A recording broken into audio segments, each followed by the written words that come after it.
let's talk about World War II guns, and specifically, let's talk about the Thompson submachine gun. The one I'm holding in front of you is the M1A1 variant, and the naming convention for United States equipment, guns, vehicles, etc. is pretty frustrating, and we will cover that a little bit after we take a few shots.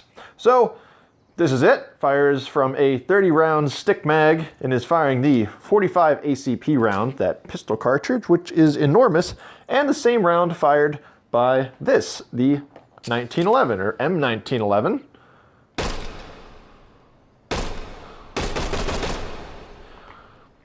And since this is a pistol cartridge, it doesn't really have the range of some of the larger rifles like the Garand, but it does pack enough of a punch up close that it can be good at clearing a room or clearing a restaurant at your rival mob boss's location, because this is also very similar to the model 1921 or the other variants which were used by the civilian market in the United States, and where it gained the name the Chicago typewriter. You might recognize it by having that large drum magazine that loads from the side like that. The stick magazine loads up from the bottom. And the civilian version or the other variants, the earlier variants, also have that front foregrip, which looks almost identical to the rear grip, which comes down vertically. Also has some cooling fins on the barrel, which they decided were superfluous or too easy to damage. So this is the variant that became most popular in World War II and its subsequent video games, like Call of Duty and some other films and TV shows like Band of Brothers and Saving Private Ryan. So this is the model M1A1, which came a little bit later. It has some unique upgrades like let's say nicer selector switches. The cocking lever is now on the side as opposed to having a groove on the top where it would be cocked like a Mac 10, Mac 11. So this one's on the side. What other upgrades? This one actually has kind of a worse rear sight. At one point it had a nice flip up range leveling sight, but we get this kind of terrible sheet metal one. So before we talk about the naming, let's just shoot it a little bit. To cock it, we just pull that lever back, and it doesn't go forward all the way because this fires from an open bolt position, wherein when we pull the trigger, this bolt will come forward, chamber the first round. The firing pin is fixed to the bolt head, so when it slams forward, it's going to set off that round, and it's going to, well, the recoil is going to blow the bolt back and let it cycle, extracting the new round, and this is kind of the just ready, set, go position. So you can see we have two selector switches instead of one. We have fire or safe in the rear, and then single or fully automatic in the front. So right now you can see we've got the rear lever forward for fire, and the bottom lever to the back for single fire.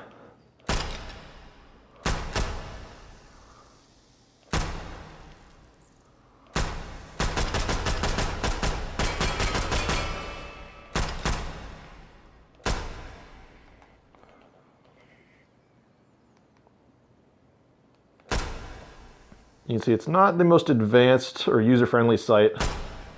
Also has that notch up top in case you just want to acquire quickly like a pistol. Enemy hot dog! And that is the first magazine done. You can see it does, I don't really know what to call it. Not lock back, it won't send the bolt forward. With an empty magazine, if we hit the trigger, bolt will come forward and is now in the not ready to go position.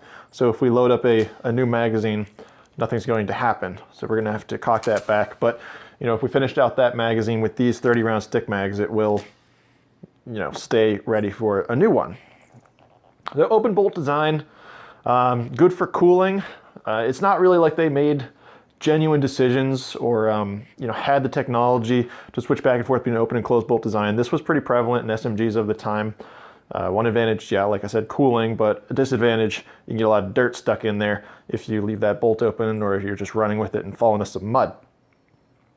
So switching it into fully automatic, that's just that bottom lever there.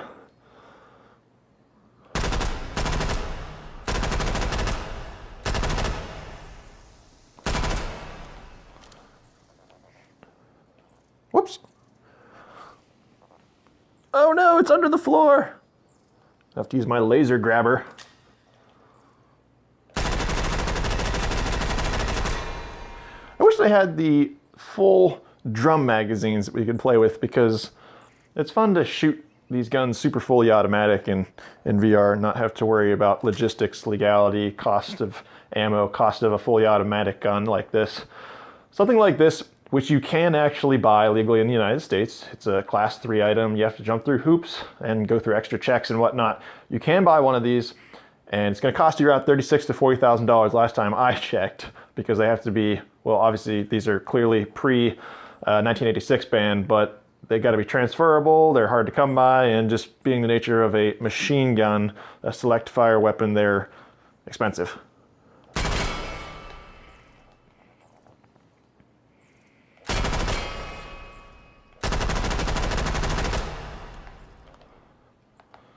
Whoops, I pulled the wrong hand off. We're doing kind of a reverse reload here.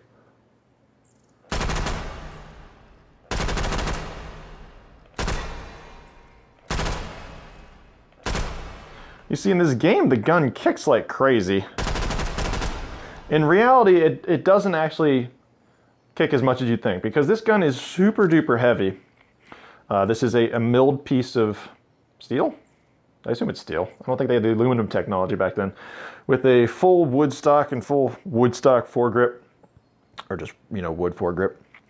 And I have had the opportunity to fire one of these in real life, and one thing that you immediately notice is just how rear heavy this thing is. It's like shooting a modern bullpup with a full mag in it. It's insane, because normally we have this rear pistol grip attached back here to the end of the receiver.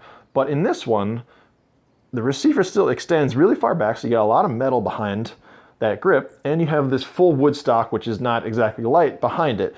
So the balancing point on this thing has to be like around here, which puts all that weight on the grip. Now, if you have like a huge drum magazine or a full magazine up front, that's gonna balance it out a little bit, but it's still super heavy, and you've got a lot of weight on the back, which I did not find enjoyable or desirable.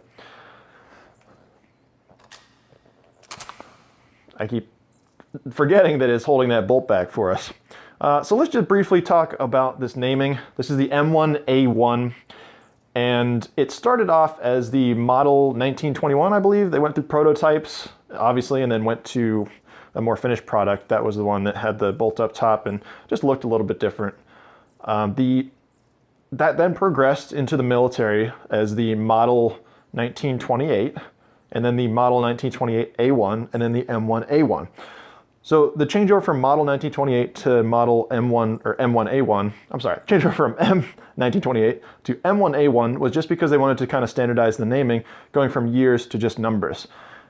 So you might know, if you're very familiar with the United States military and its equipment and ordnance, there are a lot of M1s. There's the M1 carbine, there's this, the M1, there's the M1 Garand, there's the M1 Abrams, and probably a few others, and probably one in every single category. That's because the M kind of means model, and then the number after that is the number in the category. So there can be a Model 1 handgun, a Model 1 carbine, a Model 1 rifle, a Model 1 troop transport, a Model 1 frag grenade, a Model 1 submachine gun. The list goes on, and it can be hard to differentiate between all of those. So the number goes up as you have different, you know, submachine guns, different handguns. There's actually a Model 2 submachine gun, which is super awkward, never really saw action. And then it went up to the Model 3, which was this grease gun, which came after, and there will be a video on this later. But you have the numbers increasing. The A afterwards means sort of like alterations, so, or alternate, something like that. I'm not sure if it actually has a meaning, but the M1A1, it's not different enough to be like an M2. It's just the M1 with some upgrades or something. So you have the like M16A1, M16A4, M4A4, M4A1, and that's how that works.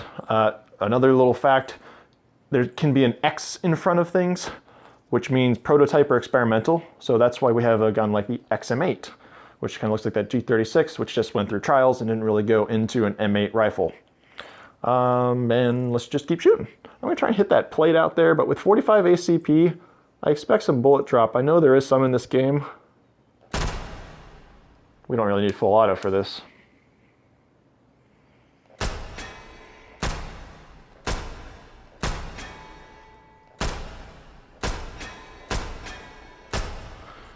Not a lot of bullet drop, or I'm just reading these sights wrong. You be the judge.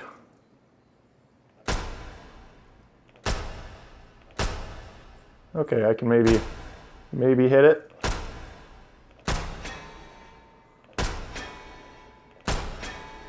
Three in a row. Let's just quit on that one.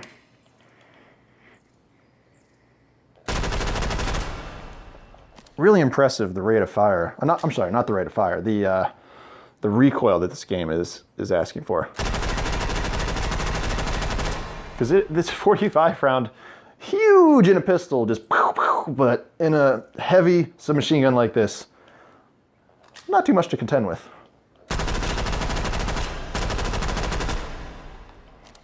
Cool. There you go. Model 1928 M1A1, just Thompson submachine gun for the rest of us. You see that clay pot right there? I'm gonna try and hit that full auto and just like drag onto the target. Nice. It's cool when you get to fire either by tracer rounds or by kind of feeling it out or seeing the bullet impacts. Something I haven't really done in real life because I don't get a lot of opportunities to shoot fully automatic, and when I do, I'm generally too excited to notice or test out things like that. There you go. Thompson submachine gun.